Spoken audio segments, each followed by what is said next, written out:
మాజీ మంత్రులు అంబటి రాంబాబు, జోగి రమేష్ ఇళ్లపై దాడుల్ని సీరియస్ గా తీసుకుంది వైసీపీ. ఇటు రాష్ట్రంలో వాయిస్ రేస్ చేయడంతో పాటు ఢిల్లీ స్థాయిలో ఉద్యమించేందుకు సిద్ధమైంది.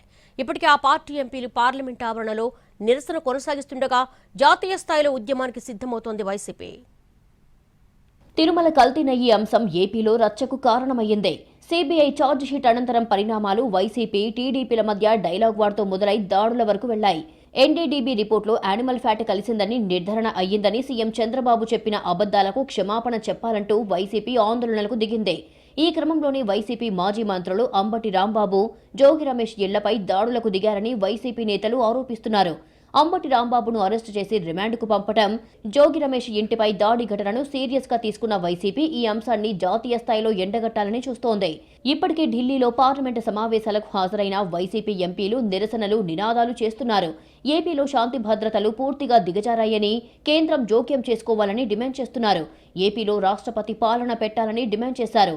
అంబటి, జోగి ఇళ్లపై దాడులు జరిగిన సమయంలో మాజీ సీఎం జగన్ చేసిన ట్వీట్లో కేంద్ర హోంశాఖను, గవర్నర్ను ట్యాగ్ చేశారు. అంబటి, జోగి రమేష్ల ఇళ్లకు వెళ్లి వారి కుటుంబ సభ్యులను పరామర్శించనున్నారు జగన్. కూటమి ప్రభుత్వం అధికారంలోకి వచ్చిన కొత్తల్లో వైసీపీ ఢిల్లీలో ఒకసారి ఉద్యమించింది. జగన్ సహా కీలక నేతలంతా ఢిల్లీ వెళ్లి మరీ ఆందోళనలు చేశారు. తమ కార్యకర్తలపై కూటమి ప్రభుత్వం అక్రమ కేసులు బనాయిస్తోందని, దాడులు చేసి వేధిస్తోందని వైసీపీ ఆనాడు నిరసనలు తెలిపింది. ఈ కార్యక్రమానికి సమాజ్వాదీ పార్టీ అధ్యక్షుడు అఖిలేష్ యాదవ్తో పాటు ఇతర పార్టీల ఎంపీలు వచ్చారు. త్వరలోనే ఢిల్లీ వెళ్లి కొన్ని పార్టీలను కలిసి ఏపీలో పరిణామాలు వివరించాలని డిసైడ్ అయ్యింది వైసీపీ. అందుకోసం ఒక యాక్షన్ ప్లాన్ రూపొందిస్తోంది. ఇదే సమయంలో కేంద్ర ప్రభుత్వానికి లేఖ రాయాలని జగన్ నిర్ణయించినట్లుగా తెలుస్తోంది. అయితే జాతీయ స్థాయిలో వైసీపీ ఆందోళనలు సోలోగానే ఉంటాయా, ఇతర పార్టీలను కూడా ఆహ్వానిస్తారా అనేది క్లారిటీ రావాల్సి ఉంది. వైసీపీ ఇప్పటి వరకు ఇటు ఎన్డీఏ, అటు ఇండియా కూటమిలోనూ లేదు. కూటములకు తటస్థంగా ఉంది.